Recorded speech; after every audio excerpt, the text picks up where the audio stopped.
हाँ ते व्हाइट वर देते हैं.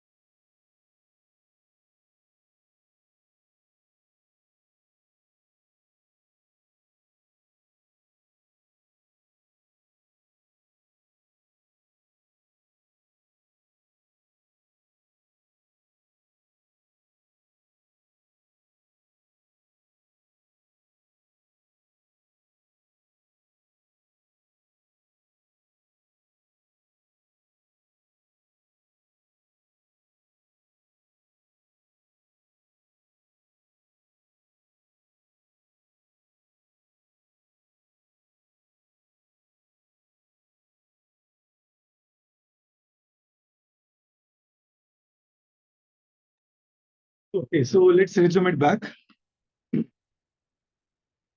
So now, yeah.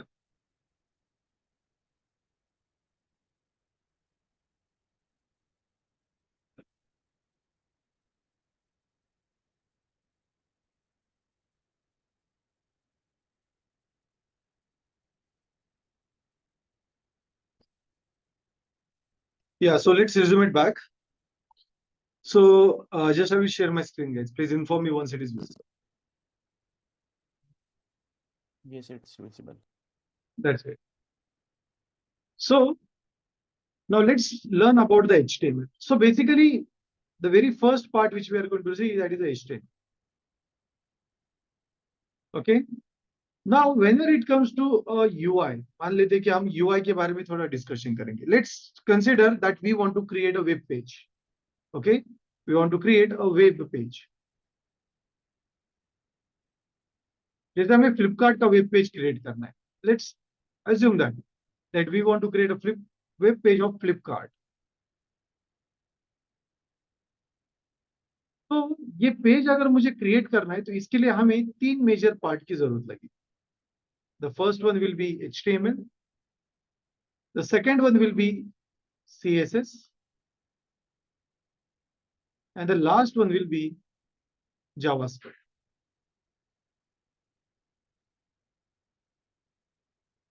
ओके तो इनमें से CSS की जरूरत क्यों पड़ती है, सॉरी HTML की जरूरत क्यों पड़ती है हमें? So we need to create, if whenever we create application, सबसे पहला होता है एप्लीकेशन को अगर आपको क्रिएट करना है, सबसे पहली चीज होती है that you need to create its layout, its structure. To create a structure, या फिर उसे आप लेआउट या फिर स्केलेटन भी कह सकते हैं. तो whenever we want to create a skeleton of the web page, we need a HTML. skeleton मतलब एक ढांचा जिसके अंदर आप एक एप्लीकेशन जो है उसमें डेटा फीड कर सकते हैं. उसके बाद second is like when you want to make a design. तो डिजाइन के लिए मतलब जैसे मुझे किसी बटन का कलर चेंज करना है, या फिर जैसे कि कोई टेक्स्ट है मुझे उसकी साइज छोटी करनी या फिर बड़ी करनी. So in that case we will use CSS. Okay और मान लेते हैं कि जैसे कि बटन पे क्लिक करने के बाद मुझे कुछ पॉपअप शो करना है, या फिर बटन पे क्लिक करने के बाद मुझे कुछ UI दिखाना है, या फिर बटन पे क्लिक करने के बाद ये डेटा सर्वर को जाना चाहिए. That is called as a user interaction. तो ये जो यूजर इंटरेक्शन है ये जावास्क्रिप्ट करती है. That is users interaction. तो अगर आपको यूजर इंटरेक्शन ऐड करनी है, जैसे कि बटन पे क्लिक करने के बाद क्या होगा, what will happen when we will click on the button. तो बटन पे क्लिक करने के बाद जैसे मुझे डेटा सर्वर को सेंड करना है, या फिर बटन पे क्लिक करने के बाद मुझे कलर चेंज करना है, ओके बटन का, या फिर मुझे एक पॉपअप शो करना है. तो ये सारी की सारी जो चीजें ये कौन कर सकता है? It can be only done by one one language, that is JavaScript. तो अगर आपको डिजाइन क्रिएट करनी है तो आपको CSS की यूज करनी पड़ेगी, और अगर आपको वेब पेज का स्ट्रक्चर बनाना है तो उस केस में आपको HTML की जरूरत पड़ेगी. You will need a HTML for that. You will need a HTML for that. And this is what the major thing is. Okay, तो HTML हमें पढ़ना इसी कारण से क्योंकि हमें स्ट्रक्चर डिजाइन करना इंपॉर्टेंट है। ओके, तो अभी HTML में कुछ इंपॉर्टेंट टॉपिक्स होते हैं जिसपे ज्यादा करके इंटरव्यू के क्वेश्चंस पूछे जाते हैं. So those topics are as below. So there are some of the topics which we are going to run. तो सबसे पहले हम बेसिक HTML पेज देखेंगे. We will learn basic HTML page. उसके बाद हम देखेंगे कि that what is a typography in HTML. Then we are going to see regarding types of element. फिर उसके बाद हम टाइप ऑफ एलिमेंट देखेंगे. उसके बाद हम यहाँ पे देखेंगे that how to create a navigations. तो हम यहाँ पे buttons and navigations देखेंगे.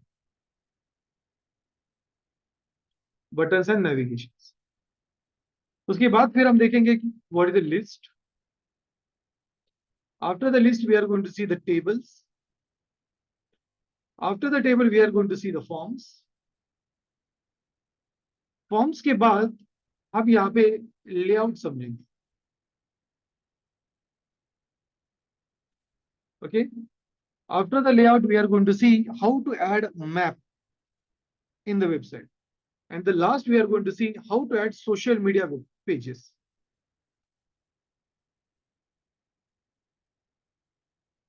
तो हमारा लास्ट पार्ट रहेगा कि हम सोशल मीडिया पेजेस देखेंगे यहाँ.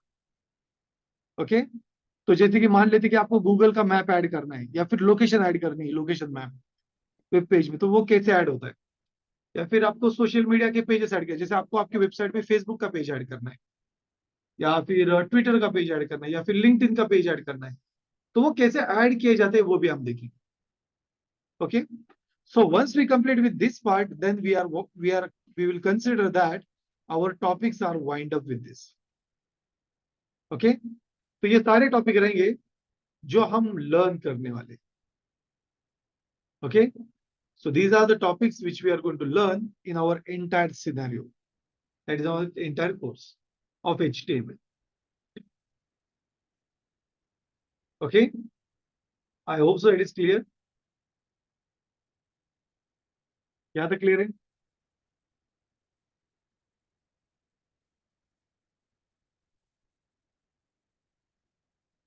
Yes, sir. Okay, so let's start with it. तो चलिए HTML को समझते हैं. अभी HTML का जो पेज होता है उसका बाय डिफॉल्ट जो एक्सटेंशन हम देते हैं वो होता है HTML. The default extension of HTML page is HTML itself. Okay, जो डिफॉल्ट एक्सटेंशन होता है वो HTML होता है. So अगर मैंने अगर HTML के पेज पे अगर मेरा खुद का नाम लिखा जैसे कि Deepak Kumar, and if I save this, if I just save this, तो इस पेज को हम डायरेक्टली ब्राउजर में रन कर सकते हैं. कैसे? तो सबसे सिंपल एरिया है, आप आपके प्रोजेक्ट फोल्डर में जाइए और यहाँ पे उस पर्टिकुलर पेज पे डबल क्लिक कीजिए. Just make a double click on that and you will able to see that we have this particular page with us. आप देखोगे कि ये हमारे पास यहाँ पे available. We have it, right? We have that one. So what it means? It means that कि web page जो है, देखिए यहाँ पे मेरा नाम दिख रहा है Deepak Kumar. What this means? What it means? It means that कि जब भी हम डेवलपमेंट करते हैं तो डेवलपमेंट के टाइम पे हम डायरेक्टली टेक्स्ट अप्लाई कर सकते हैं. Okay, we can directly apply the text. We can directly apply the text over here. Okay.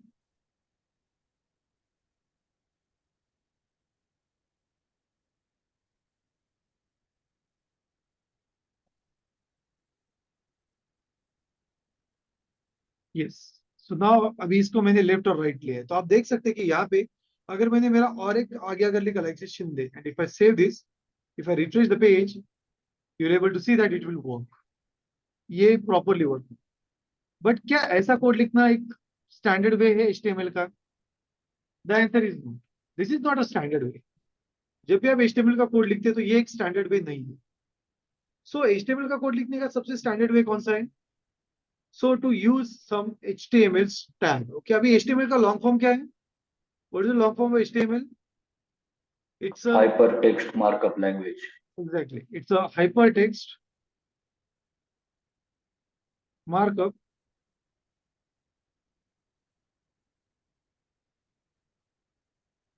Markup language. Okay,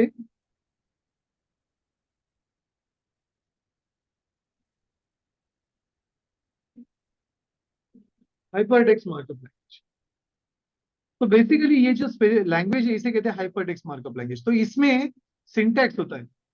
तो HTML के जो सिंटैक्स है वो कुछ इस तरीके से होता है। आप लेस देन साइन दे सकते हैं, उसके बाद आप मार्कअप का नेम दे सकते हैं। मार्कअप मतलब जो स्पेसिफिक सिंटैक्स है, ओके, उसको यहाँ पे मार्कअप बोलते हैं। तो उस मार्कअप का आप नेम दे सकते हैं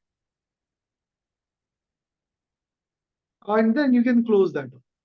जब हम इस तरीके से कोड लिखेंगे इसे कहते हैं ओपन टैग।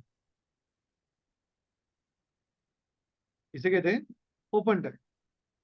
उसी तरीके से अगर मान लेते हैं कि मैंने लेस देन साइन लिखी लेकिन मार्कअप के नेम से पहले अगर मैंने क्लोज लिखा, मतलब स्लैश दिया, तो इसे कहते हैं close tag. And the last thing is that and the last thing is that if I simply use a markup name, अगर मैंने मार्कअप नेम लिखा और उसके एंड में जाके अगर मैंने स्लैश दिया, तो इसे कहते हैं self closing tag.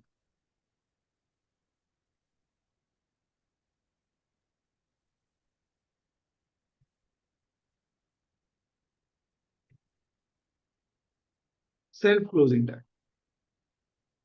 Okay, we technically call it as a self-closing tag.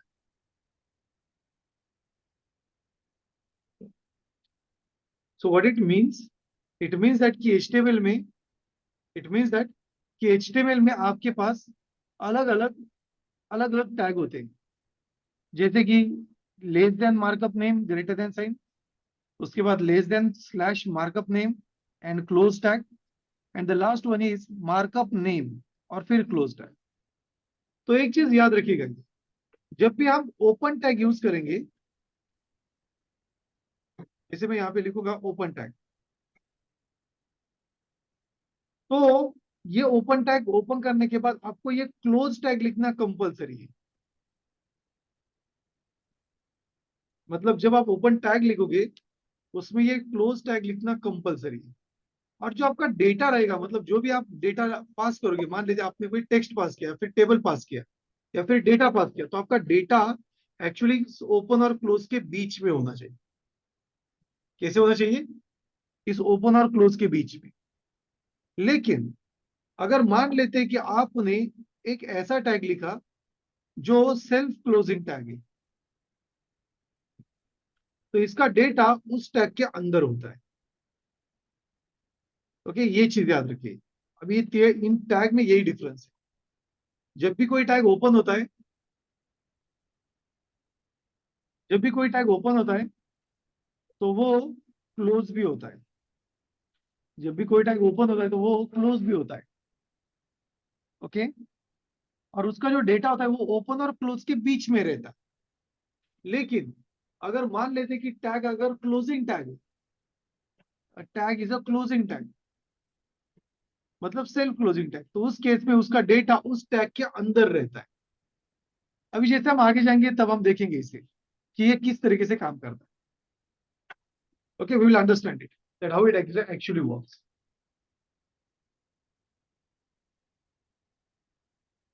तो इसे समझने के लिए मैं HTML का बेसिक स्ट्रक्चर क्रिएट करूंगा। And to create HTML basic structure, just I will say, यहाँ पे हम अभी टैग यूज करेंगे। तो ये VS कोड की एक अच्छी बात ये है कि आपको सिर्फ टैग का नाम लिख दो और एंटर हिट कर देना है। अगर वो टैग अगर ओपनिंग और क्लोजिंग रहा तो वो ऑटोमेटिकली क्रिएट हो जाता है। तो आपको पूरा मैन्युअली लिखने की जरूरत नहीं, बिकॉज वी आर इन 2024। तो यहाँ पे मैनुअल कोड आपको लिखने की जरूरत नहीं, क्योंकि हम टेक्स्ट एडिटर ही ऐसा यूज कर रहे हैं जो हमें पूरी तरीके से सजेशन देता है। और ये स्टैंडर्ड है, इंडस्ट्रीज में भी ये टेक्स्ट एडिटर अभी यूज होता है। ओके, सो यहाँ पे मैं लिखूंगा HTML, I will hit enter. तो देखिए ये ओपन और क्लोज हुआ। यहाँ पे ये जो HTML है HTML is called as a root element, अभी root tag क्या कहते हैं इसे?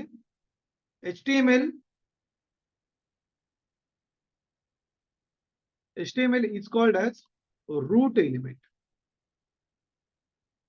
या फिर आप इसे टैग भी कह सकते हैं. Okay, so HTML is a root element, या फिर इसे टैग भी कहते हैं. It's a root element of your web page. मतलब आपका वेब पेज जब भी स्टार्ट होगा तो वो HTML से ही स्टार्ट होना चाहिए, ये कंपल्सरी है. ओके, फिर इस HTML के अंदर दो इंपॉर्टेंट पार्ट होते हैं. एक होता है हेड,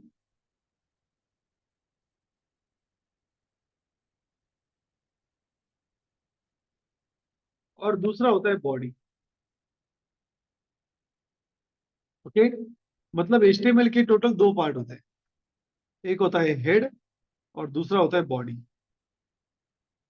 सो जो हेड है और बॉडी है, ये बहुत ही इंपॉर्टेंट होते हैं जब आप डेवलपमेंट करते हैं. आपके वेब पेज में हेड और बॉडी होना कंपलसरी है, बट वो किसके अंदर होनी चाहिए? HTML के अंदर. HTML के अंदर मतलब HTML का जो क्लोजिंग और ओपनिंग टैग है उसके बीच में ये होना चाहिए. HTML का जो ओपनिंग और क्लोजिंग टैग है उसके बीच में ये होना चाहिए. Okay, so let's do that one. अभी हेड जो होता है, बेसिकली जो हेड टैग है, इसका काम होता है इंफॉर्मेशन स्टोर करना. मतलब कोई भी वेब पेज, जैसे आप गूगल पे कुछ सर्च करते हो, जैसे आपने सर्च किया लेटेस्ट नेटफ्लिक्स मूवीज, या फिर लेटेस्ट मूवीज ऑन ZIP5, या फिर लेटेस्ट OTT मूवीज, तो वहां पे वो जो इंफॉर्मेशन आपको आती है, नियर अबाउट 70% इंफॉर्मेशन आपको, ये 70% जो इंफॉर्मेशन है, ये नियर अबाउट 65 to 70%, तो मैं 60 to 70% कहूँ. ये जो इंफॉर्मेशन आती है, ये जो स्पेसिफिक इंफॉर्मेशन आती है, ये इंफॉर्मेशन आपको, just a minute guys, hold for minute.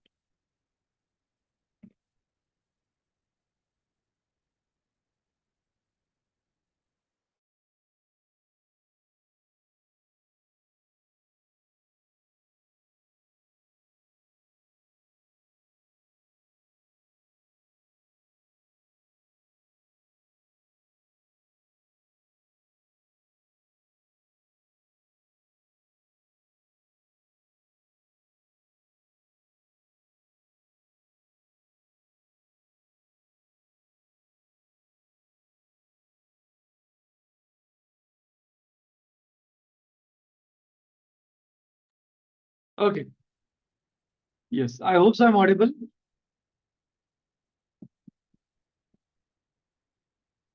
Yes, sir. Okay, that's good. So जो भी हमारा टैग है, ओके, तो ये बेसिकली क्या होता है, हेड टैग में इंफॉर्मेशन स्टोर होती है. जैसे आपने गूगल पे सर्च किया लाइक से लेटेस्ट टीवी शोज और लेटेस्ट मूवीज ऑन OTT, तो आपको अलग अलग वेबसाइट की लिंक मिलेगी. तो वो 60 to 70% जो इंफॉर्मेशन होती है, वो एक्चुअली यहाँ पे स्टोर होती है. ओके, तो आप मुझे बोलोगे Deepak, where is the rest information?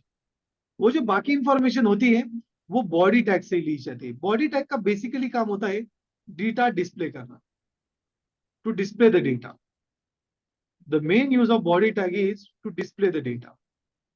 Okay, ये उसका सबसे इंपॉर्टेंट पार्ट होता है, that is to display the data. Data display करना, and also to provide the information. तो यहाँ पे हमारी जो 30% जो इंफॉर्मेशन होती है, जैसी इमेजेस, उसके बाद कुछ कंटेंट, ओके, कुछ बेसिक कंटेंट, कुछ कैची कंटेंट जो बहुत ही ट्रेंडिंग में है, तो ये डेटा जो होता है वो बॉडी से कलेक्ट किया जाता है. ओके, बॉडी से कलेक्ट किया. तो यहाँ पे आप 20% बोल सकते हो, और बाकी जो 10% होता है, वो होता है मार्केटिंग, स्पॉन्सरशिप.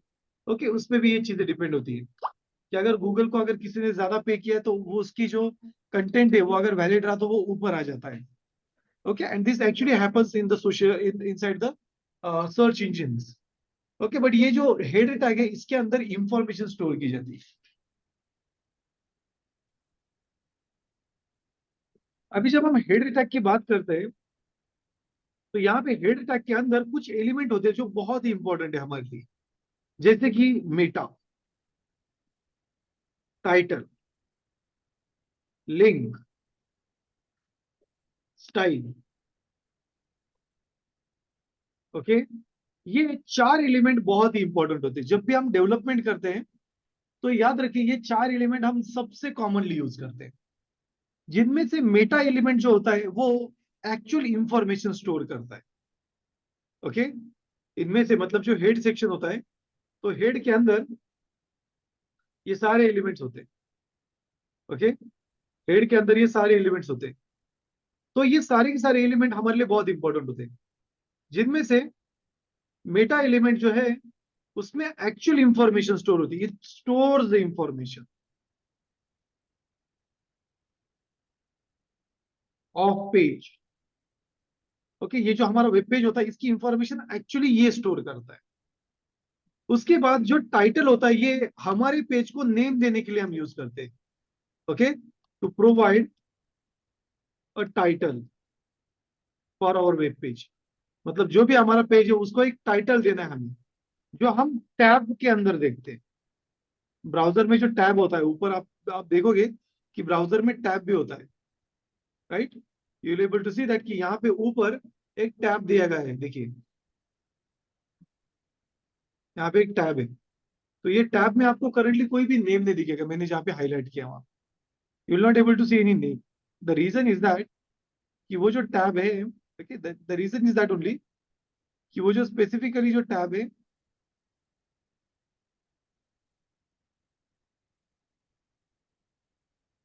या सो बेसिकली जो टैब है या फिर टैग है, ओके, वो टैब के अंदर आपको टाइटल नहीं दिखेगा। द रीजन इज दैट कि हमने टाइटल एलिमेंट अभी तक यूज ही नहीं किया था। फिर आगे चल के हम सीएसएस को लर्न करने वाले हैं, मतलब जो डिजाइनिंग के लिए यूज होगा। तो सीएसएस का जो पार्ट है, ये दो एलिमेंट बहुत इंपॉर्टेंट है। तो ये बेसिकली एक सीएसएस की file, it is use for CSS file. ये क्या होता है ये आगे चल के देखिए। और ये जो स्टाइल एलिमेंट है, ये कॉमनली आगे चल के जो हम सीएसएस लिखेंगे, it is use to write a CSS code.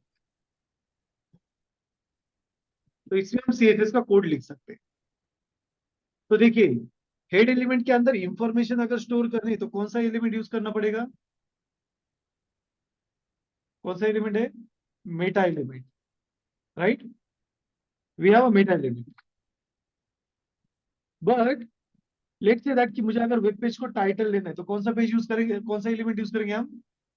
Title element, very good. And in the same way, if I want to use if I want to use the CSS file, जो हम आगे चल के सीखने वाले हैं, तो उसके लिए हमें किसकी जरूरत पड़ेगी? लिंक टैग की।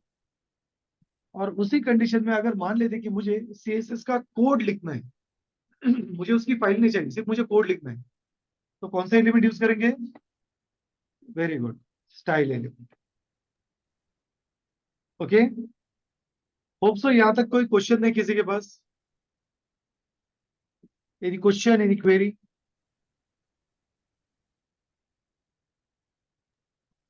No, sir. Okay, so shall we move forward? Yeah. That's great. Okay. Yeah. So let's start with it. So the next step will be to just do the code. Okay. अभी यहाँ पे एक problem ये है कि जब भी मैं कोई चेंज करूंगा, जैसे मैं यहाँ पे फाइल सेव करता हूँ और अगर मैं पेज रिफ्रेश करता हूँ, हर बार मुझे पेज रिफ्रेश मैन्युअली करना पड़ रहा है। अब ये VS कोड की एक छोटी सी ट्रिक है, ये याद रखिए। जब भी आप कोड में कुछ लिखते हैं, जैसे मैं यहाँ पे ABC लिखूंगा, आप देखोगे दैट अगर फाइल सेव नहीं है तो आपको उस फाइल के नेम के बाद एक डॉट मिलेगी और डॉट सर्कल। तो इस डॉट का मतलब क्या है? File is not saved. Very good, क्या है? File is unsaved. तो हर बार अगर आप कोई भी कोड करते हैं तो ये फाइल सेव करना इंपॉर्टेंट है। It's important to save that file.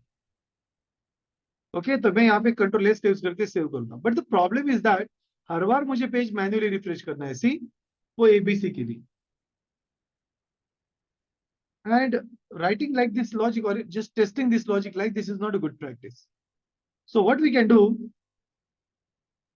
with the VS Code,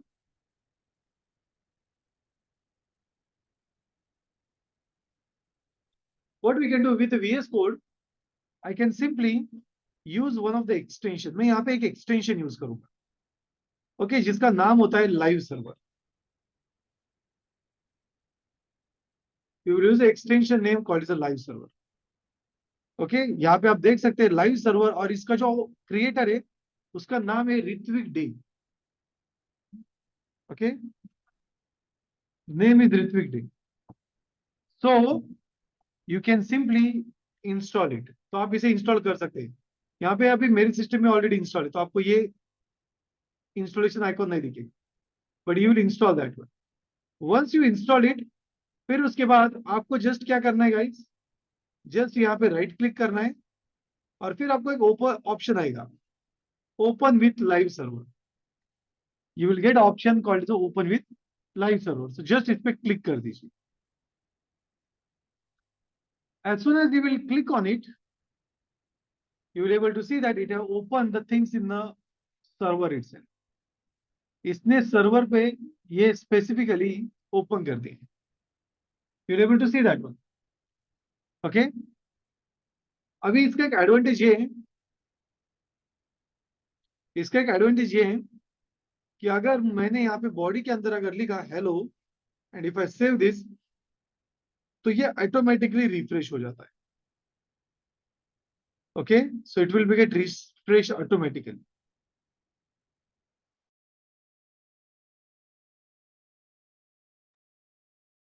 So it will be get refresh automatically. Okay. Yeah. Now let's remove this element. तो अभी यहाँ पे मैं सारे एलिमेंट रिमूव करूंगा. I will just keep only one element, that is title. तो head के अंदर हम टाइटल लिखेंगे, और ये ओपनिंग क्लोजिंग है तो इसके अंदर हम लिखेंगे that is my first page, and let's save it. आप देखोगे कि जैसे हम रिफ्रेश करेंगे, you will able to see that कि यहाँ पे जो टाइटल है वो चेंज हो गया है. You will able to see the title is being changed over. The title is being changed over here. वो यहाँ पे चेंज हो गए, राइट. सो जब भी हम टाइटल एलिमेंट यूज करते हैं तो वो बहुत इंपॉर्टेंट होता है पेज का टाइटल देने के लिए. You will use that, right. Yes. Now let's move to the next part. तो चलिए नेक्स्ट पार्ट पे मूव हो जाते हैं. Okay, let's move towards the next part. So we will use a title element which is a bit important for us. हम title element use करेंगे, और उस title element के साथ,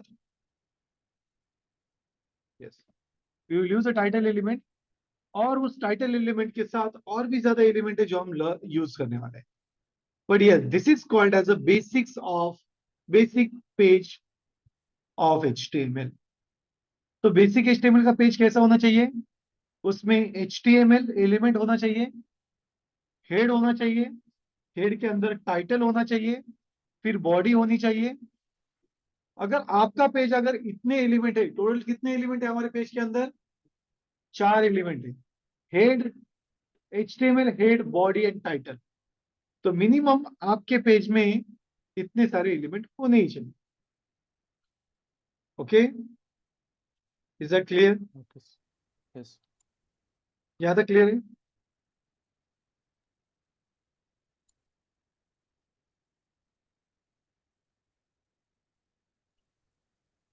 ज्यादा क्लियर सबको? Yes. Okay, that's great.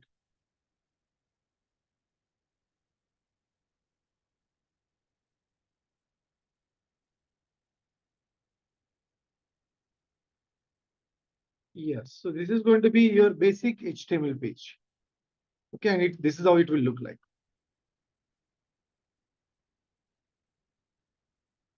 Okay, this is how it will look like. तो एक बेसिक HTML का पेज कैसे होता है? जिसमें head, sorry, HTML, head, title, body ये एलिमेंट होते हैं। टाइटल हमेशा होना चाहिए and that is compulsory. So everyone is clear with this point, with this topic? Yes. Yes, sir. Yeah. So let's make this hash. Okay, as we have completed with this topic. Now, the next point we are going to learn, that is typography. Typography का मतलब क्या होता है? जैसे कि आपको web page पे कुछ टेक्स्ट ऐड करना है. You just need to add some text in the web page. क्योंकि जब हम वेब पेज देखते हैं या फिर कोई भी वेबसाइट आप देखिए, जैसे फ्लिपकार्ट की या फिर गूगल की कोई भी वेबसाइट देखिए, that website will actually have, let's open any website over here. जैसे यहाँ पे मैं बूटस्ट्रैप की वेबसाइट ओपन करूँ, लेट्स ओपन दैट वेबसाइट. अब देखोगे जैसे ये वेबसाइट मैं ओपन करूंगा, जैसे हम ये वेबसाइट ओपन करेंगे, you will able to see one thing, that this website is having a text with it. तो इसके साथ यहाँ पे टेक्स्ट दिखेगा. कुछ टेक्स्ट बड़ा है, कुछ टेक्स्ट छोटा है, राइट? सो टेक्स्ट में वेरिएशन है. ऐसा भी है कि कुछ टेक्स्ट जो है वो बड़ा है, फिर कुछ टेक्स्ट छोटा है, लेकिन वो साइज में नॉर्मल टेक्स्ट से भी बड़ा है. मतलब एक हियरार्ची, एक बहुत बड़ा टेक्स्ट है, उससे भी छोटा, फिर उससे भी छोटा, और फिर एक नॉर्मल टेक्स्ट भी है. तो यू कैन सी दैट कि यहाँ पे हमारे पास बहुत सारी हेडिंग्स है, बहुत ज्यादा पैराग्राफ है. सो मान लेते हैं अगर हमें भी अगर टेक्स्ट कंटेंट अगर ऐड करनी, तो हम कैसे ऐड कर सकते हैं? So the answer is very simple. What we can do, we can use a concept that is called the typography element. हम टाइपोग्राफी एलिमेंट यूज कर सकते हैं. सो टाइपोग्राफी एलिमेंट जो होते हैं, those are the elements which are used for the text purposes. तो इनमें दो टाइप के एलिमेंट बहुत इंपॉर्टेंट होते हैं. एक होता है हेडिंग एलिमेंट और दूसरा होता है पैराग्राफ. ओके, हेडिंग एलिमेंट और पैराग्राफ एलिमेंट. अभी आप देखो, जैसे मैं सेव करूंगा तो यहाँ पे वेब पेज पे मुझे हेडिंग और पैराग्राफ दिखेगा. मान लेते हैं कि मुझे ये वेब पेज पे वैसे ही रखना है, बट मुझे ये लोगों को दिखाना है. I don't want to show to my audience कि ये हेडिंग और पैराग्राफ, ये टेक्स्ट. तो ये सिर्फ मुझे मेरी जानकारी के लिए, I just want to keep it to for my own information और for my own information perspective. So in that case, what we will do, guys, just we will use a syntax which is less than exclamation double dash and again double dash and greater than sign. Now the thing is that अगर मैंने इसे save किया, आप देखोगे heading हमारे code में है, but वो आपको वेब पेज पे नहीं दिखेगा. तो जब भी हम code is less than exclamation double dash और double dash greater than sign में लिखते हैं, ओके, इसे टेक्निकल भाषा में कमेंट कहते हैं. We call it as a comment. क्या कहते हैं हम इसे? We call it as a comment. Okay, so we have just made a comment to our code. We have just committed our code. अभी इसका एडवांटेज क्या होता है कमेंट का यूज करने का? द एडवांटेज इज दैट कि हम इंफॉर्मेशन रहेगी हमारे पास. अच्छा, इसके बाद वाला जो कोड था या फिर इसके पहले वाला कोड था वो XYZ था. जैसे मुझे यहाँ पे सेम पैराग्राफ को लिखना है, तो इसका एक शॉर्टकट भी है. अगर आपको शॉर्टकट लेना है तो आप कंट्रोल, ओके, और प्लस उसके बाद फ्लैश, ये कीवर्ड, ये शॉर्टकट यूज कर सकते हैं. मतलब कंट्रोल की दबाने के बाद आपको स्लैश दबाना है. Okay, so control with slash आपको ऐड करना है. So I will just do that one, control slash. So it will be get simply it will be get committed. उसी तरीके से अगर मैंने उसी तरीके के अगर कंट्रोल स्लैश अगर प्रेस किया तो वो अनकमिट हो जाता है. तो I can toggle the commit and uncommit. और भी एक चीज ऐसे भी है कि आपको मान लेते कि ये जो स्पेसिफिक है मुझे यहाँ पे कमिट करना है. So you will see that like just I want to make a commit over here. तो मुझे मान लेते कि मल्टीपल पेजेस के लिए कमिट करना है, तो आप सॉरी मल्टीपल लाइन के लिए, तो मैं मल्टीपल लाइन सिलेक्ट करूंगा और कंट्रोल क्वेश्चन मार दूंगा. It will be get auto committed. ये कोड ऑटो कमिट हो जाएगा. It will be get auto committed. Okay, so अभी जैसे मुझे एक ही लाइन का कोड कमिट करना है तो मैं सिंगल सिंगल लाइन को इंडिविजुअली कमिट करूँ। सो हमारे पास हेडिंग के कुछ एलिमेंट्स है जो एच से स्टार्ट होते हैं। Okay, so we have heading element which starts with H. आप देख सकते हैं कि मेरे स्क्रीन पे यहाँ पे सजेशन में मुझे H1 से H6 तक ये नंबर आ रहे हैं, तो यही हेडिंग टैग्स है। इसके अंदर मैं लिखूंगा जैसे code drift and let's save it and you will able to see that I will get a word that is a code drift. Okay, अभी मैं इसको इसके एग्जैक्ट साइज में लूंगा। तो देखिए हेडिंग की साइज कुछ ऐसे दिखेगी आपको H1 की। मान लेते हैं यही कोड ड्रिफ्ट में H2 पे भी यूज करूंगा। यू विल सी दैट जैसे जैसे हम नंबर को बढ़ा रहे हैं वैसे वैसे साइज जो है वो कम होती जा रही है। ओके, साइज जो है वो क्या हो रही है, कम होती जा रही है। सो हेडिंग में आप जैसे जैसे नंबर बड़ा करते जाएंगे वैसे वैसे साइज कम होती जाएगी, बट इसमें एक कॉमन चीज ये है कि इनका बोल्डनेस, इनका थिकनेस वो वैसे ही रहता है। The thickness will be same over here, उसका थिकनेस सेम रहेगा। Okay, the thickness will be same, मतलब जो साइज है वो कम ज्यादा होगी बट हर एलिमेंट बोल्ड रहेगा। तो आप देख सकते हैं कि जैसे हमने बूटस्ट्रैप की साइड पे देखा दैट कि बूटस्ट्रैप की साइड पे जैसे इंक्लूड वाया CDN ऐसे लिखा है, ये साइज में बड़ा है और बोल्ड भी है। लेकिन इसके बाद वाला जो टेक्स्ट है, आप देख सकते हैं इसके बाद वाला जो टेक्स्ट है वो बेसिकली एक बोल्ड में नहीं है। So it's a paragraph.